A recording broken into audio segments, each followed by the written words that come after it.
Welcome to a realm where personal growth meets expansive spirituality and where we're not just scratching the surface, we're diving deep, widening our perspectives, and having a darn good time doing it. This is the Enlighten Podcast, and I am your host, Jen Hamilton. You'll enjoy an infusion of motivation, empowerment, and inspiration that will resonate in every aspect of your life. Expect captivating stories, heartfelt musings, and my own personal experiences. But that's not all. I'm bringing awe-inspiring individuals to the table, so get ready to meet some remarkable souls whose wisdom and stories will leave you spellbound. No topic is off limits here.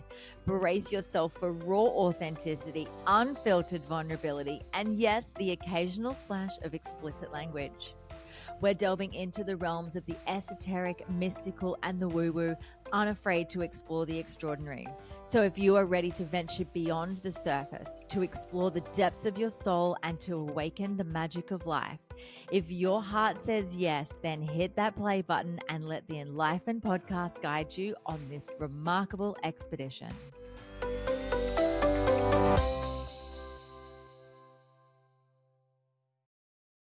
Hello, beautiful human, and welcome to another episode of the Enlighten Podcast. I am your host, Jen, with a solo snippet today about the dark night of the soul.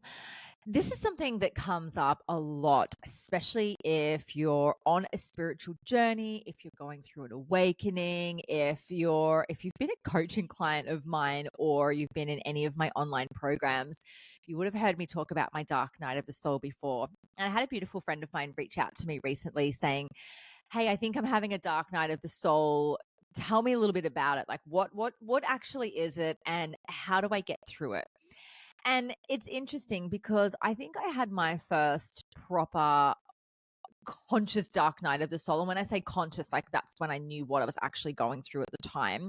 It would have been around late 2018. So I'd started studying hypnotherapy and psychotherapy. And then later in the year, I'd also started studying my NLP and doing masters and my life coaching certification.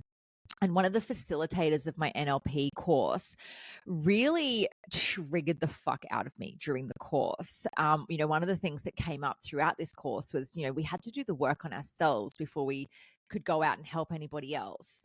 And I didn't realize this when I signed up for it at the time. And I'm obviously, so glad with how everything worked out. But I got triggered as hell at the start of my NLP training because one of the facilitators said to me, he called me out on some bullshit of my own.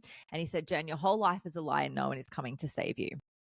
And that sent me into a downward spiral. I had a full fucking breakdown over his words, which was honestly the catalyst for me to change my whole entire life.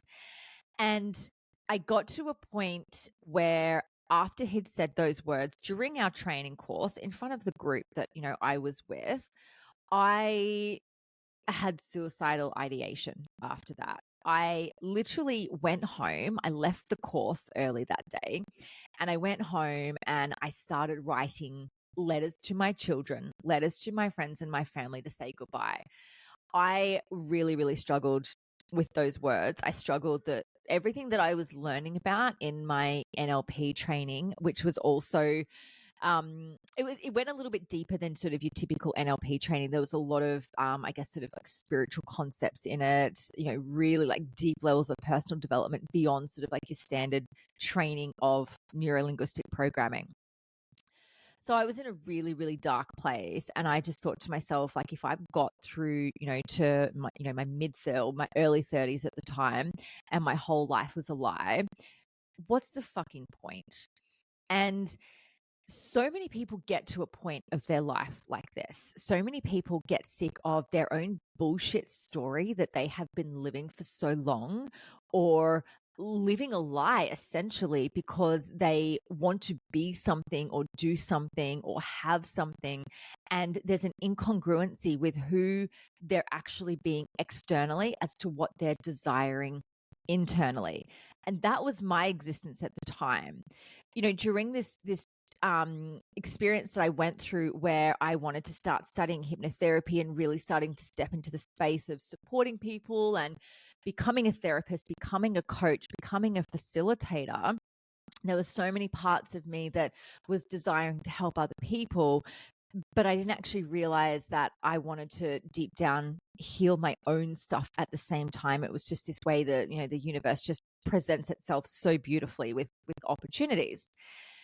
So my dark night of the soul, it was a very acute experience. It happened very quickly where I just got kind of thrown into this complete existential crisis, essentially, where I was like, what even is life? Like, what am I even doing here? Why am I bothering with any of this? And it's really interesting because at the time I didn't really know much about the dark night of the soul. And I'd never actually seen the words dark night of the soul written down.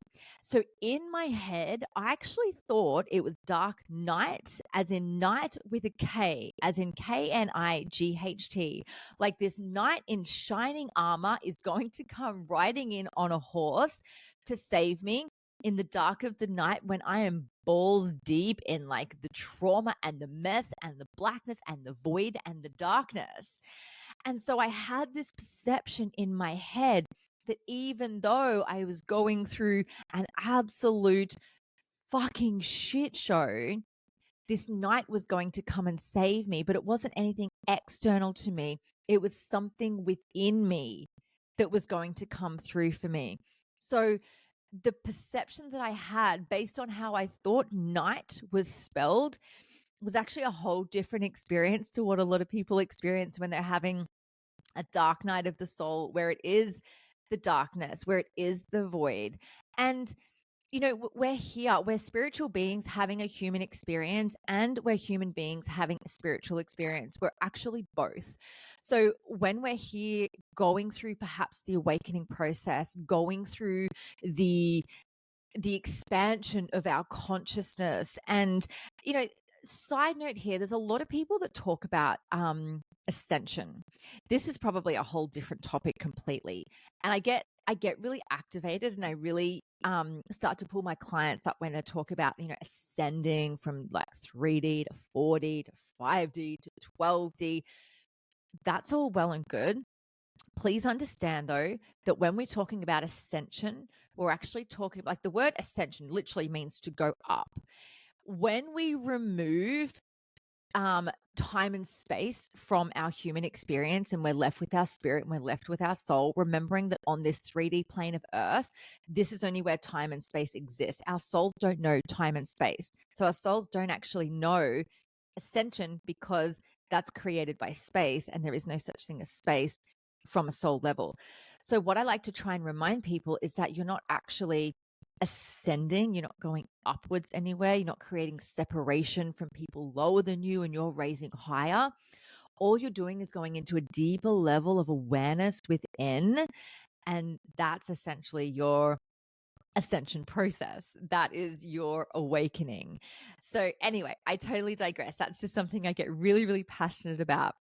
But when I was going through this darkness within, I allowed myself to be fully in it, because I know that when we have those dark days or dark weeks or dark months, or it could be years, when we have the opportunity to go into the void within where there is so much, sadness or anger or grief or whatever it is that feels uncomfortable, that feels dark, there's actually so much magic happening here. And I like to refer to it as, being a seed that has been planted in the soil.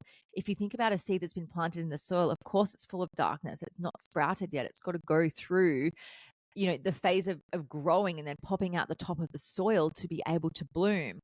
And I'm always referring our experiences of life back to nature. I'm always, referring to our cycles, as women, whether it's through our menstrual cycles, whether it's through the cycles of the moon, whether it's through the cycles of, the weather and the seasons, we're always going through cycles, because at the end of the day, we are nature. And I always like to bring reference back to our breath as well, because our beautiful breath, like that life force energy that's constantly flowing through us, when we breathe in, When we inhale, we expand. We expand our chest, we expand our body. And then when we exhale, we contract and we close back in again. And life is like that. We're going to go through phases of expansion and contraction, expansion and contraction. And when we give ourselves the grace to go through this expansion and contraction of life and not be in a rush to get out of it. It's not like you purposely rush through your breath. You don't rush through the inhale to get to the exhale, and you don't rush through the exhale to get back to the inhale. It just naturally flows. And when you can just be present with the breath within your body and the breath of life to be able to flow through you at its most natural pace, you're going to find harmony within your own being.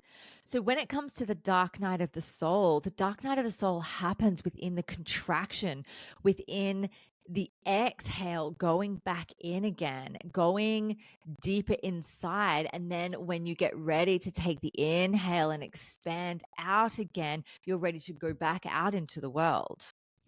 When you're going through something like a dark night of the soul or a void or depression or something that's calling you inwards, it's really an opportunity to check in with what your beliefs are around going through this expression of self at the time. Because a lot of people that I've heard of try to get out of this feeling because it feels uncomfortable. And I've been there, done that, got the fridge magnet myself. There have been times where I've been so deep in discomfort that I'm like, I just want to get out of this. It's too uncomfortable. I don't want to feel this way anymore. And then I check in with myself and I check in with what I truly believe about my feelings. And this is where conscious awareness is such a powerful tool to have. Conscious self-awareness, because when you have the ability to check in with yourself and say, okay, well, what am I actually running from here? Do I have a fear of feeling these things? What do I believe about these feelings that I'm experiencing that I'm perhaps making wrong, or that I'm making up a story about, or that I've coded as unsafe to feel? And when I talk about coding something as unsafe to feel, I'm talking about what's coded in your subconscious mind as safe and unsafe, survivable and unsurvivable. So it's the way in which we have been programmed throughout our whole entire lives, through all of the pieces of information we've received to form all of our belief systems and all of our conditioning to say, okay, this means this and that means that, and this is my truth. The good news is we have this beautiful thing called neuroplasticity, where we're not stuck in our ways. We can create new neural pathways. We can change our belief systems, and we can have a whole new experience of life. But we can only do that when we bring conscious awareness to what it is that we're actually feeling, or that we're actually going through, or we're actually trying to actually run away from. And this is why I am so passionate about people living a conscious life, because a conscious life is where you know yourself, you know who you are, you know your values, you know your desires, you know your needs, you know your boundaries, and then you go about living in accordance with those to live a life of harmony, peace, and ultimately liberation. I mean, isn't that what we're all here for? To experience freedom of self, to just live life to its absolute fullest potential, but also to remember that we can't bypass the dark parts as well. We get to integrate those. We get to see them as part of the journey.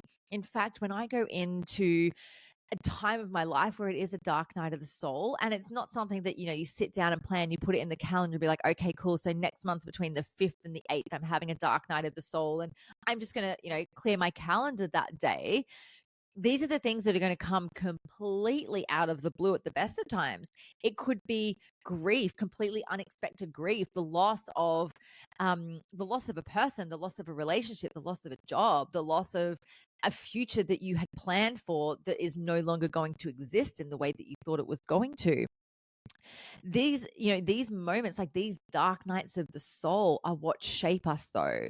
And when we give ourselves the grace to just be with our feelings, be in the fullest expression of the darkness, not try to run from it, not try to hide from it, but just allow it to be there, to be part of who you are instead of making it wrong, to welcome it in, to sit in sacred ceremony with it and say, I see you, darkness, and I'm not afraid of you.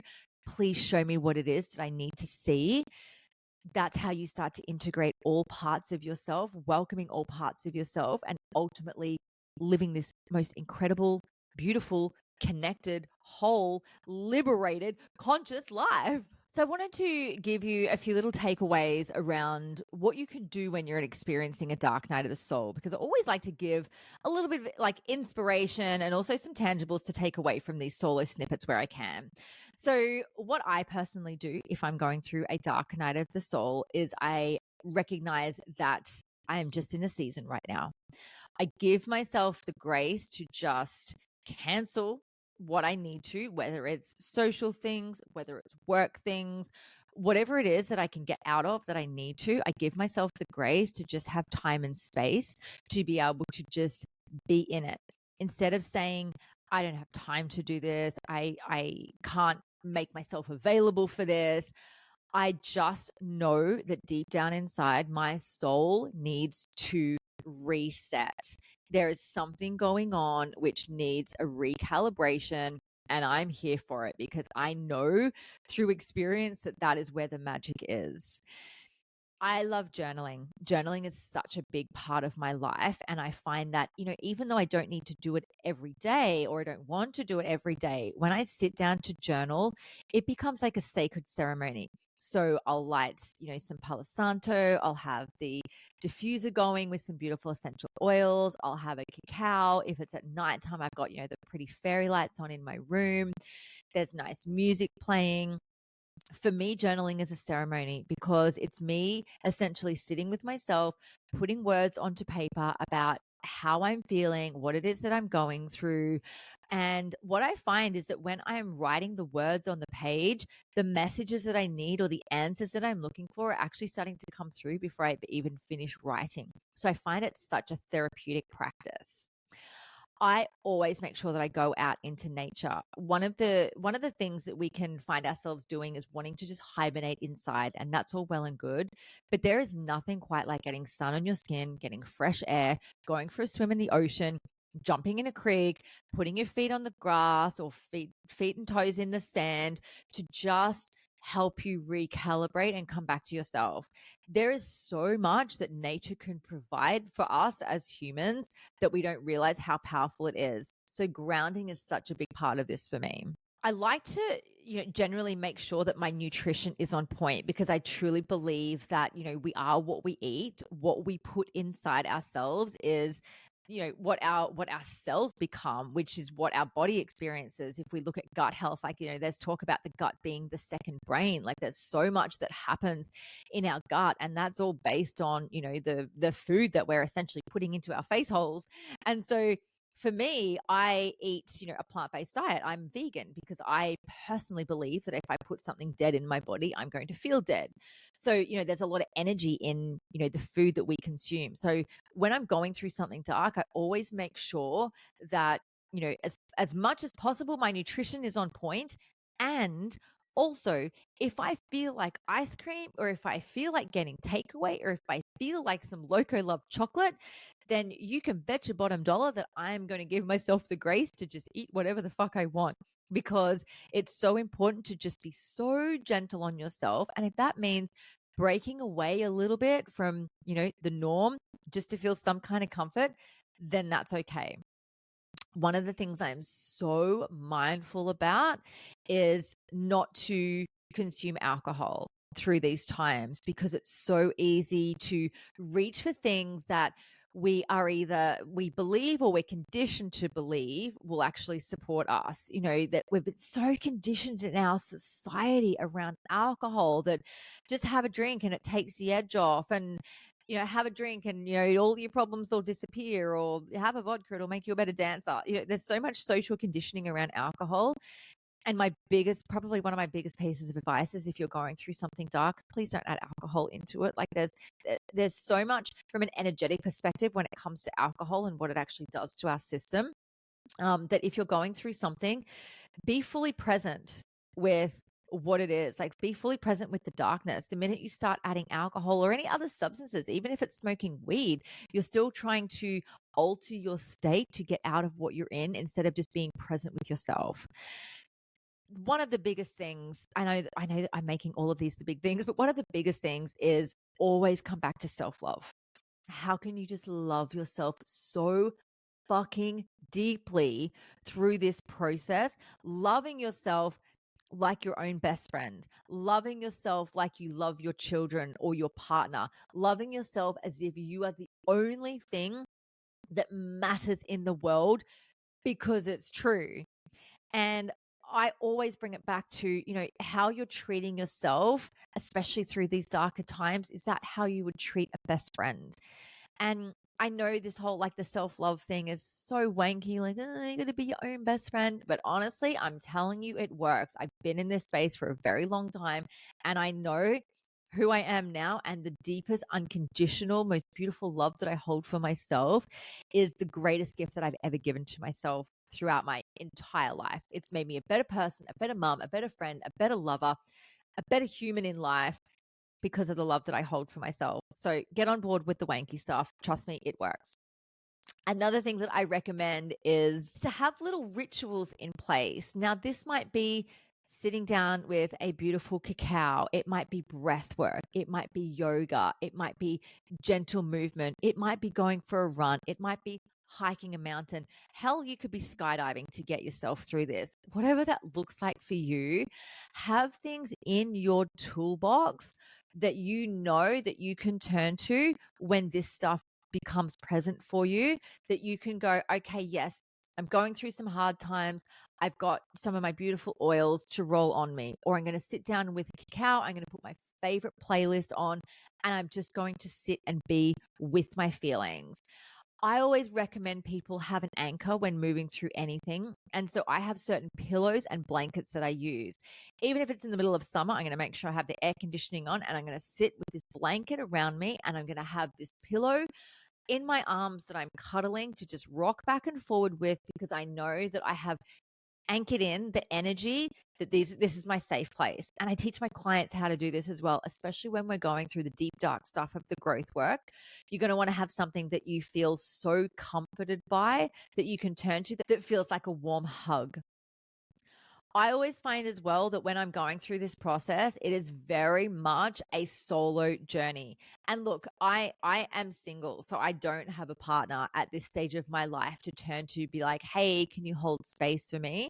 And even when I have had partners in previous times, I've not wanted to have them help me get through this, because I want to know that I can continue to regulate myself and that I don't have to rely on someone or something external to help pull me out of this, that I am safe in my own body with my own feelings in this season of my life to go through this darkness and come out the other side and be absolutely thriving through this. And another big part of this whole process is safety. So safety in being with yourself, safety with being with your own feelings. And this really needs to happen outside of you being in this darkness.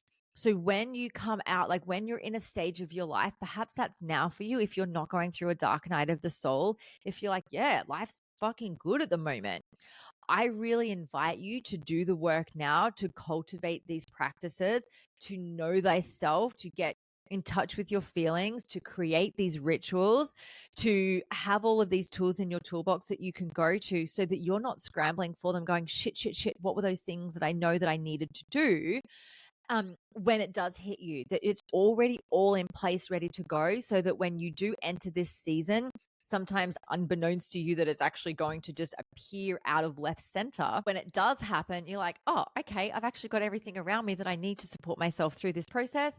And I'm going to give myself the grace to just feel it all, no matter what length of time it's going to take. I know that I'm safe to do this. Some other really beneficial things is like obvious things like meditation, hopping off social media, turning off your phone as much as possible. Like I said earlier, like just like disengaging from social interactions, but also perhaps letting people know, hey, I'm just going through something at the moment. I'm going through some darkness. I don't have the capacity to be a friend to you right now, or I don't have the capacity to hold space for you if you're going through something as well. I will let you know when I'm through this. So there's generally a lot of shame when we're going through a darkness. And I see this, I've felt this in my own journey, that it's like, oh, I'm a coach and I'm a therapist and I'm this and I'm that. I shouldn't be going through these feelings, and what will people think of me? And then I have to remember that at the end of the day, I'm human. And just because I have tools in my tool belt to get me through it doesn't mean I'm exempt from going through it. And I used to think that, like, I kind of got caught in that many, many years ago. I used to think to myself, I've got all the tools to get out of this. Why am I still in this? And it was almost like I just couldn't accept the fact that what I was going through was actually all part of the process, and that I was kind of like the seed that had been planted, and, that I was getting ready to bloom again. And then I would bloom, and then I would, expand, and then the leaves would fall off and I would die, and I would go inwards and I would become the seed again. And that is the cycle of life, my friends. So you are so welcome to take a leaf out of my book before I actually knew what an actual dark night of the soul was. And perhaps you can see it as this knight in shining armor coming in to protect you, to show you that it's actually safe to be in the darkness, that don't be afraid of the dark. The dark is as part of you just as much as the light is. And when you allow yourself to integrate that into your being, to be whole and complete as you are, I promise you, life is freaking magical. Anyway, I hope that has given you some takeaways to support you on this journey, whether you're going through a dark night of the soul now, or whether this is something that has been an occurrence for you before and no doubt will come up for you again. I truly hope that you've been able to take something away from this, either through my own personal experience or some of the ways in which I've mentioned that you can support yourself when you do go through this. As always, if you'd like to get in touch with me, you're very welcome to on Instagram. My personal handle is at Jen Hamilton Official, and the podcast handle is enlifen_podcast. So you can feel free to reach out to me anytime. I always love to hear from listeners. Thank you so much for tuning in today, and I will see you in the next one. Thank you so much for joining me for this episode. I hope you love the Enlifen podcast, and the biggest compliment you can give me is subscribing to this podcast, sharing it, and leaving a rating and review.